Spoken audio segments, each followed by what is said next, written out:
In this video, I'm going to be going over Skull and Bones and the absolute flop that it is. If you don't know, it's a game that released recently and it actually started in development as an expansion for Assassin's Creed 4 Black Flag, which came out over 10 years ago, I believe now. And somehow it released and it is still worse than the main game that it's based off of. Not really sure how that works. But yeah, there has been controversy around this one because there is reports, as I have here on the screen here, that the CEO of Ubisoft called it the first quadruple A game. And if you guys don't know what that means, most of the big companies like Blizzard and things like that release games that are of triple A quality. I mean, really, I think triple A just means they have more of a budget now than anything because the quality of these triple A games is subpar at best, at least for most of them. And then you have him making comments on this being a quadruple A game, which is like, I'm not sure you and everybody else who actually played the game are playing the same game because all of the reviews, all of the gameplay that I've seen looks not great. Not great at all.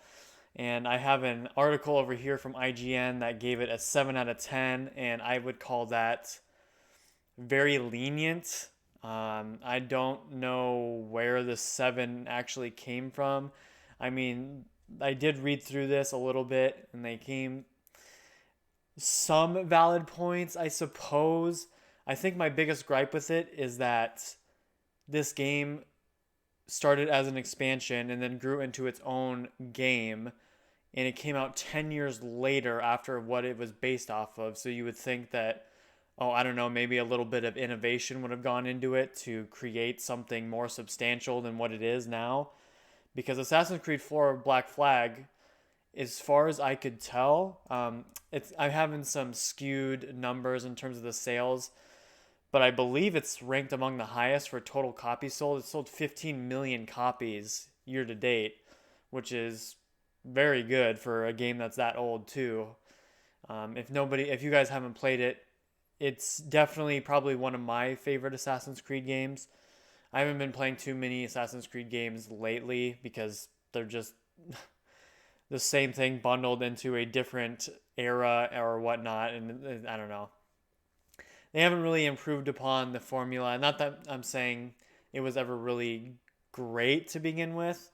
I mean, the first game, Assassins were there wasn't a lot of variety to the gameplay, but at least the first game, the story was captivating in its own way and things like that. And then, of course, as time goes on and they try to reiterate the same Assassin's Creed formula, it just seems to get worse and worse. But it is what it is there. But Black Flag was one that they kind of took a leap on and kind of implemented the pirate fantasy. And it was actually very well executed. I mean, you could tell because it sold so many copies. But I think it's another reason to kind of be skeptical about these reviewers like IGN. I don't want to call them out like specifically, but I kind of do.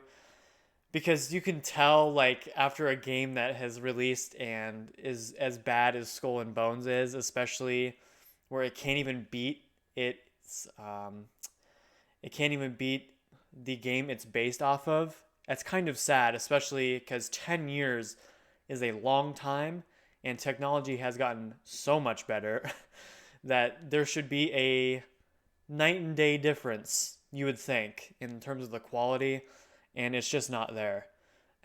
Some people have even made the point that Black Flag actually still looks better than Skull and Bones does.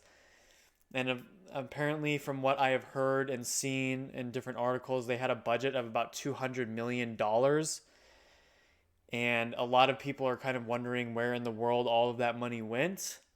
Um, it has been a very interesting thing of late with all these companies spending an absurd amount of money on these games that are subpar at best, and they are being beaten out by a lot of these indie development companies that are just making games that are so much better. An example would be Diablo 4 versus Path of Exile.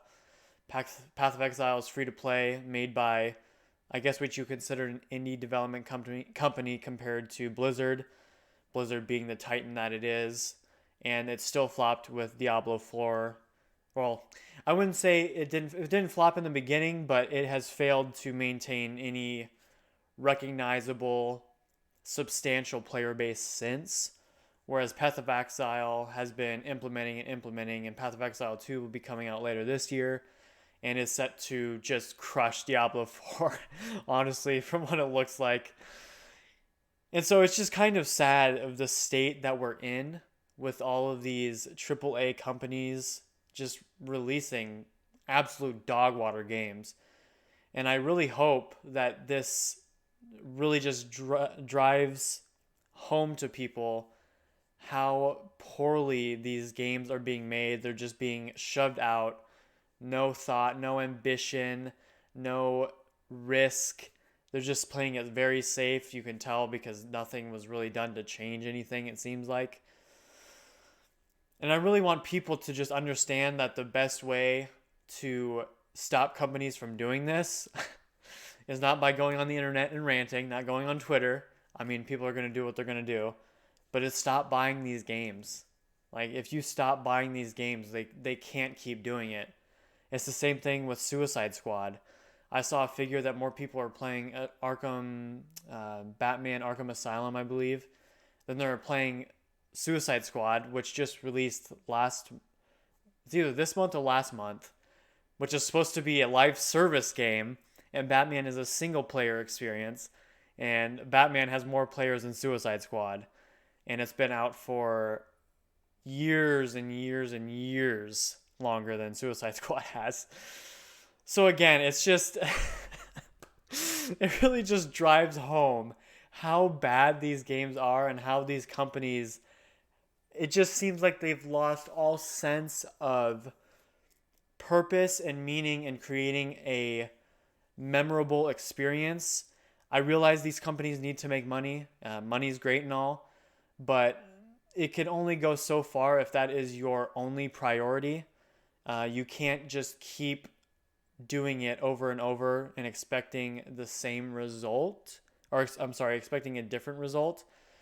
And eventually, it's going to get to the point where, well, it's already gotten to that point where they have branches being shut down and things like that because they just can't, they're not making any money. They're just investing it all into these flops.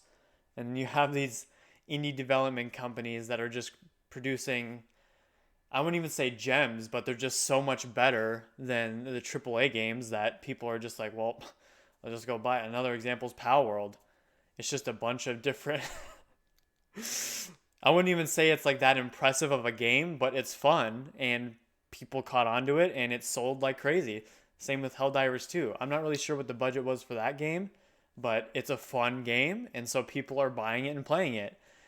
It blows my mind that these companies just can't realize that, yeah, graphics and everything are cool and all, but at the end of the day, if it's not fun, people won't play it. That's all there is to it. So let me know what you guys think about this whole situation that is AAA companies and gaming at the moment, because these games are just utter flops in my opinion. It's not even my opinion, it's almost a fact because you can just research the numbers and it will show you just how much of a flop they are.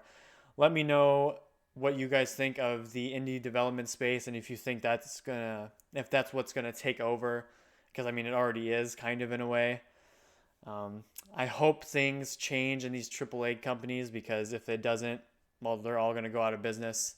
They can't just keep making the same thing. But anyway, I hope you guys have an awesome day. Thanks for stopping by and I hope to see you around.